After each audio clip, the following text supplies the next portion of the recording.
Hi friends, welcome back to Coco's Book Nook. I am Courtney and today we are going to be going over all the books that I read in December, and it's a lot. Like, I'm not going to lie. So in December I read a total of 31 books, which comes out to 12,730 pages. Average pages per day was about 410.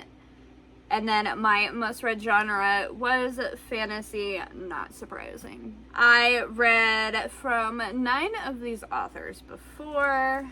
I had 4 5 stars, 8 4 stars, 8 3 stars, 4 2 stars, 3 1 star, and my average star rating was 2.81. I read 2 new releases, 22 backlists, 7 from last year, which would be from published in 2023. I read 1 physical book, 11 audiobook, 2 mixed media, meaning I have read them physically and I listened to the audiobook, and 17 ebooks. I started 16 series. I continued 3 of those series. I completed 1 series. I caught up with 3 of them, and I read 11 standalone. 3 of these books were acquired from Audible, 16 of them were from KU, 5 of them were from my library, 4 are owned books, and 3 were from Everand. My most read genre was, of course, fantasy, coming in at 8. Romance was next with 7 because we did read a lot of Christmas romances. And then we had horror at 4. So those were my top 3, and then we kind of have a mix of mystery, contemporary, dark romance,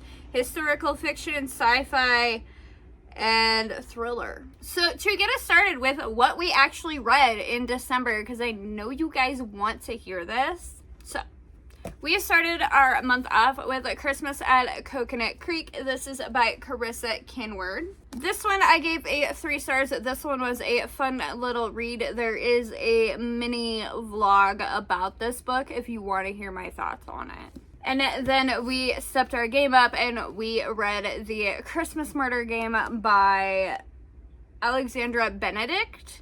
This one I gave it 1 star. I wanted to love this one so much. The premise, I really liked the premise of the story, but again, it just was not for me.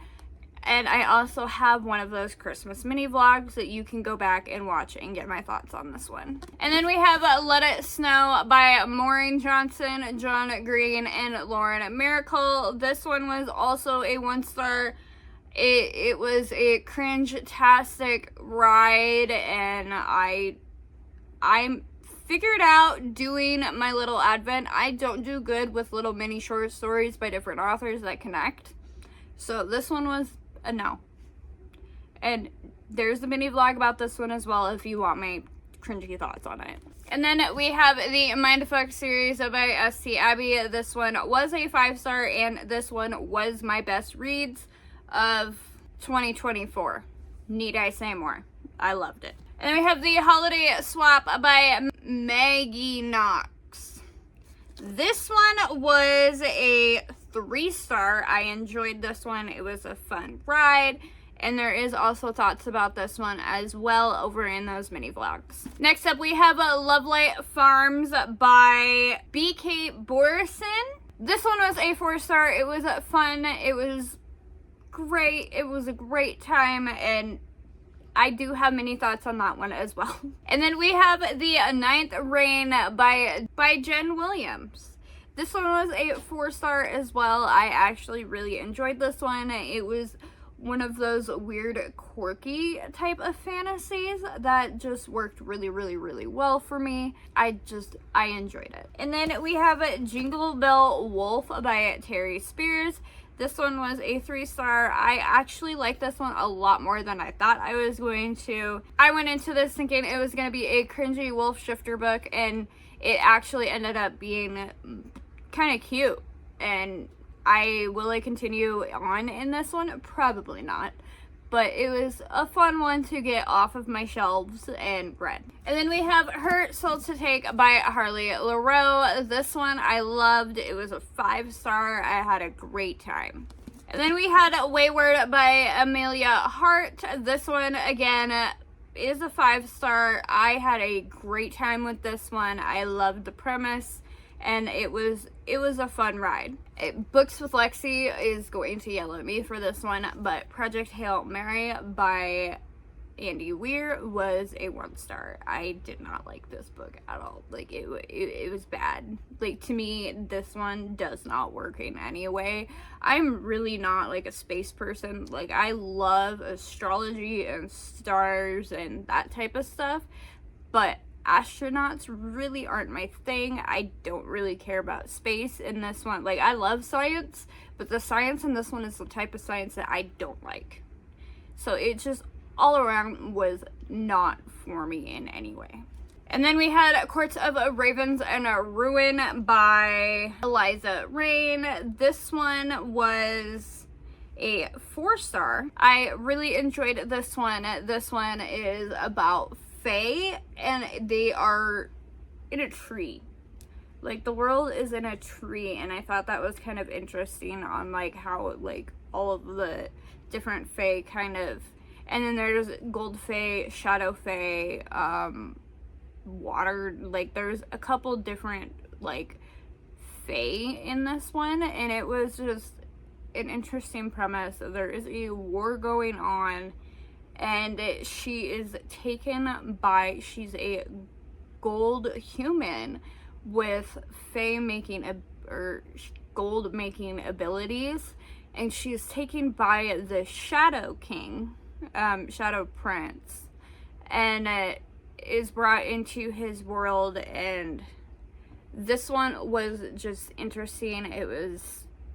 It grabbed my attention like full force within like 20 minutes of reading it. And then we have The Nightmare Before Christmas. This one I actually DNF'd about halfway through. I just couldn't get through the politics and just the other, like, I went in thinking this was going to be a cute little Christmas story, and no, it just did not hit any of the buttons for me. And then we have Priest by Sierra Simone. I did give this one a 2-star. It was a fun little read. It was not a read for me, but it was fun. It was just more of a 2-star for me.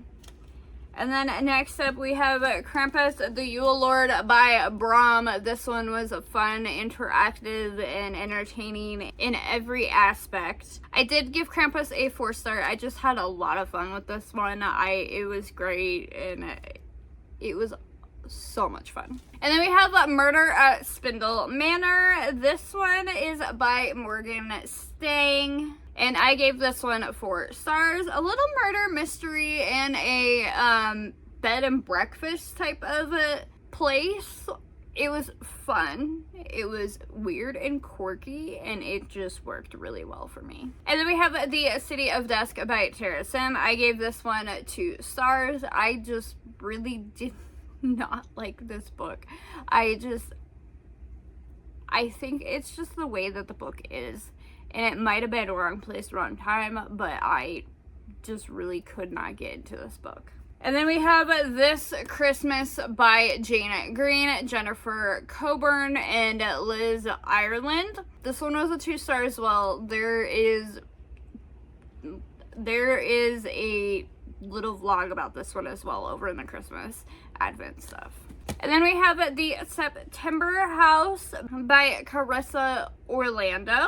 I did give this one a 4-star. I had a lot of fun with this one. This one is definitely paranormal and weird, and it gave me season 1 American Horror Story vibes, and I just had a lot of fun with this book. And then we have The Advent for Winter. This one is a short story collection compiled by many different authors. As you can see, some of their last names there. I think this one was how I consumed it. I did listen to this one with Siri, and I think next year I'm going to read the individual stories every day leading up to Christmas. This one I did give a 2-star to start, but I think it was just like how I consumed it, because I just could not get into the stories. I was not paying attention, and yeah. So we will try this one again eventually. And then we had The Inmate by Frida McFadden. This one was weird and interesting, and I actually really enjoyed this one.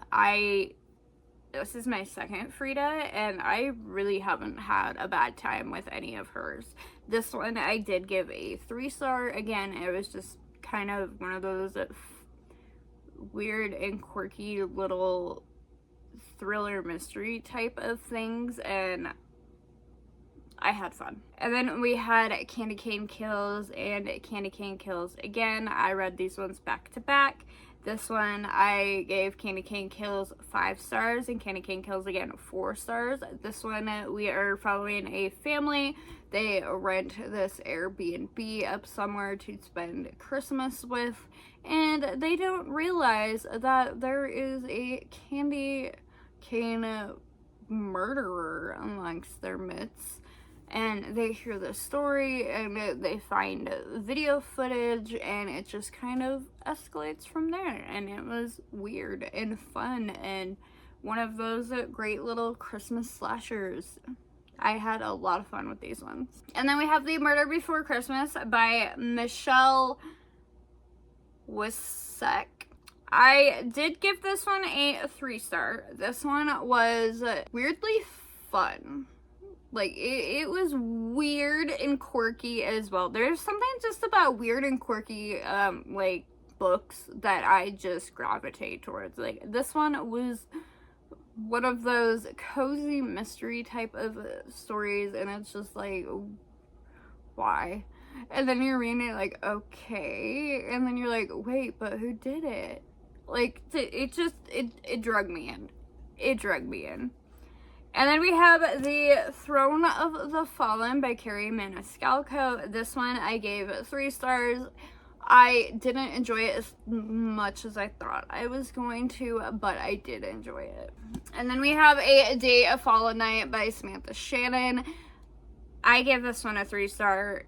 It did not live up to what Priory was when I read Priory 2 weeks before I read this one. And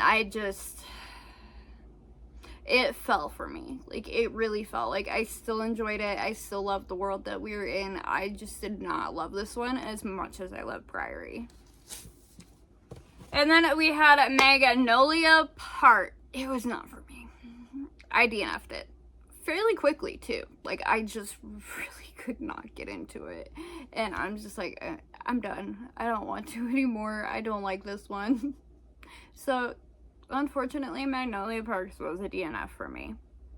And then we have The Sword of Kaigen. I did not want to DNF this book. I really did not.